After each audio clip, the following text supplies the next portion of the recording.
Amigas e amigos da TV Assembleia, começando mais um Tocantarte. E hoje eu tenho o prazer de trazer aos nossos estúdios a produtora cultural Jaqueline Moraes. Tudo bem, Jaque? Tudo bem, Helder. É um prazer estar aqui com você nesse programa que eu também sou telespectadora, né? Também acompanho. É um prazer estar aqui dividindo esse momento com você para a gente falar um pouco sobre cultura, sobre arte, sobre tanta coisa que a gente tem de bom no nosso estado, né? Então, fala desse teu lado, Jaqueline, cultural. Bom, eu sou jornalista também e sou produtora de eventos, né? Já faz alguns anos. Sou DJ, então eu comecei como DJ, como artista, comecei a participar mais da cena cultural e ter esse desejo de participar de outros espaços e também propor atividades. Me envolvi com a Batalha das Manas, o movimento hip hop que lá atrás, em 2018, eu ajudei a produzir esse evento. Depois também fiz oficinas de rima e poesia, participei do Festival Sonora como compositora. Depois começamos a promover movimentos de resgate ao carnaval de rua em Palmas, né, dos bloquinhos de carnaval. E nisso também a gente comecei a produzir os eventos do bloco, né? Então a gente construiu uma bateria para poder dar aula de musicalização para jovens, adultos, pessoas interessadas em aprender a tocar instrumentos e unir isso com o carnaval. Então a gente comecei a fortalecer mais assim, a produção cultural com os eventos do bloco. A gente fez várias atividades, várias festas também, né? Porque a gente também acaba produzindo as festas e nem sempre nos últimos 2 anos a gente teve apoio do poder público, mas nos outros anos sempre foi a gente que estava produzindo e buscando recursos também através de editais, né? Pois é, agora você como jornalista, vamos por partes. Como jornalista, você está atuando em quê? Bom, eu atuo na assessoria de imprensa como jornalista já faz alguns anos. Também tenho um trabalho, né, com redes sociais, consultoria e gestão de redes sociais, produção de conteúdo e também nas atividades de produção cultural. Mas como jornalista, minha atuação é bem voltada para a assessoria de imprensa. Tá, e em relação ao carnaval, você compõe, como é o nome do bloco, como é que é? E se a pessoa estiver interessada em fazer parte do bloco, como que chega? Bom, a gente tem um trabalho já há alguns anos, através das redes sociais, @amo-meu-bloco. Então lá chama Meu Bloco, porque a gente diz que é um lugar de pertencimento também, né? Meu bloco é a rua, meu bloco é carnaval, meu bloco é musicalização, meu bloco é educação, meu bloco é cultura. Então, chamamos meu bloco porque a gente tem condições de atuar em diversos espaços enquanto coletivo. Como compositora, qual o estilo? As músicas que eu já compus, elas foram musicalizadas depois, mas elas são voltadas para o hip hop mesmo, né? São raps. São raps. Mas são músicas únicas, você cria música, letra? Criei as letras, né, na composição, aí eu tive a ajuda do amigo Ícaro Tedesco e também do meu marido, Arildo, para poder fazer as melodias das músicas que a gente apresentou no festival, porque a minha pegada é mais a poesia, né? Então, eu participei de vários outros movimentos também aqui em Palmas, que era o Poesia de Rua, que é a poesia contemporânea, a poesia na sua expressão do que você vive, do que o sentimento de rua, o sentimento da juventude, o sentimento da mulher. Então, primeiro comecei com a poesia, né? E nessa oportunidade de apresentar as minhas composições, eu levei aquilo que eu queria dizer para o público que estava lá também. Então você está bem respaldada musicalmente, né? Porque o seu marido é músico, é produtor cultural também. Sim. Inclusive vou conversar com ele agora no segundo bloco desse programa.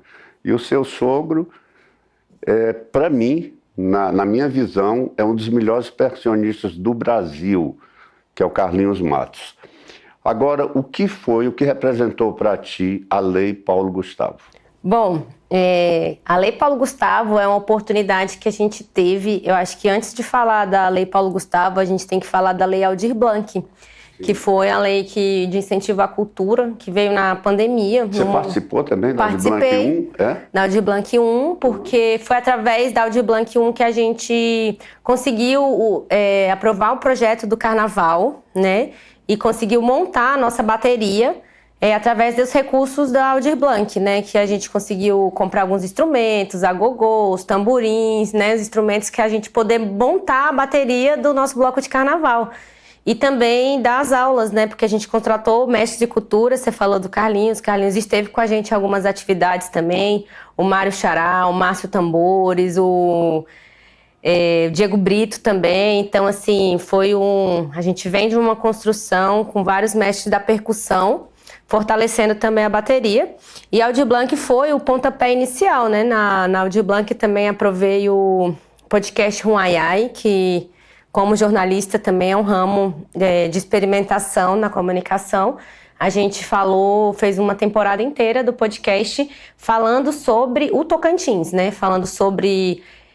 cada episódio falava de alguma coisa do nosso estado, a cultura, a arte, a publicidade, a culinária. Então, a questão da intolerância religiosa no nosso estado, cada episódio com uma abordagem diferente. Então, acho que isso deu força, né, naquele momento que a gente estava vivendo, para a classe artística não desacreditar que a cultura vive e que é possível fazer isso à distância, né? Por exemplo, o podcast foi uma forma que a gente acessou vários amigos, vários lares naquele momento. E a Paulo Gustavo vem como um reforço, um respiro, né? Porque os editais de cultura também ficaram muito tempo parados. Sim. Aqui no nosso estado também, né? Então, acho que foi uma forma de fortalecer os artistas do Tocantins, fortalecer o cenário cultural. E como a Paulo Gustavo agora veio com incentivo, né, injetou mais de 19 milhões no Tocantins, 24 milhões 19 milhões no audiovisual e 24 milhões para poder agregar os outros segmentos da cultura. E na Paulo Gustavo agora eu vou conseguir realizar um sonho, que é escrever um livro de poesias, que é um audiolivro de poesias, juntando o meu trabalho na comunicação também com podcast. Um livro de poesias que é acessível para mulheres que são analfabetas, que a ideia é que ele seja distribuído através das rádios comunitárias depois, que a gente faça um momento de diálogo, de construção com mulheres, né? Então, no edital de artes e literatura, eu consegui aprovar, né? Agora a gente está no processo de elaboração desse audiolivro, porque são várias atividades que a gente vai ter até construir.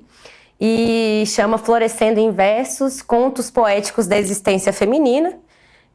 Vai ser um livro construído de forma coletiva, então ele vai ser organizado por mim, mas vai ser feito por várias mulheres, e eu estou ansiosa por esse momento chegar. Eu acho que a Paulo Gustavo representa muito isso, assim, na vida de quem é artista, de quem acredita na cultura, de quem muitas vezes as pessoas olham para o que você faz e não valoriza, não entende, não acredita, fala, vai fazer outra coisa, vai buscar. Então, acho que isso é uma forma da gente ter esperança também, né? A lei é importante, o incentivo à cultura, né? Esse fortalecimento, esse aporte financeiro também, ele é importante para realizar sonhos, né? Então, finalmente eu vou conseguir realizar um sonho que foi oportunizado através dessa lei, né? E você já está elaborando alguma coisa para o Aldir Blanc 2 que está vindo aí? Bom, estou, né? Porque a cabeça da gente tem muitas ideias. E como eu desenvolvo várias outras frentes de projetos também, a gente tem projetos em mente, principalmente para o bloco, né? Porque na Paulo Gustavo a gente também conseguiu aprovar as vivências com os mestres de cultura, que era algo que a gente queria fazer há algum tempo. E tudo isso exige, né, dinheiro, não tem como fazer sem recursos, né? Então na verdade a gente faz, né, na raça. Sim. Mas quando o poder público olha para o artista, olha para a cultura e ele acredita naquele projeto que ele está propondo, porque todos os editais eles são elaborados, você tem que provar competência técnica de execução, né? Você tem que estar com tudo em dia, provar que você sabe prestar conta, que você vai realmente aplicar aquele recurso da forma correta e que o mais importante, que ele vai trazer uma contrapartida social, né? Que você vai devolver para as pessoas e vai incentivar que elas participem também dessa cena cultural. Jaque, foi um grande prazer ter te recebido aqui nos estúdios da TV Assembleia. Desejo sucesso e cada vez mais sucesso nos seus projetos culturais. E que Deus te acompanhe sempre. Muito obrigado. Amém, muito obrigada. Agradeço a todos por me ouvir também, pelo espaço. Obrigada, Helder. Até a próxima.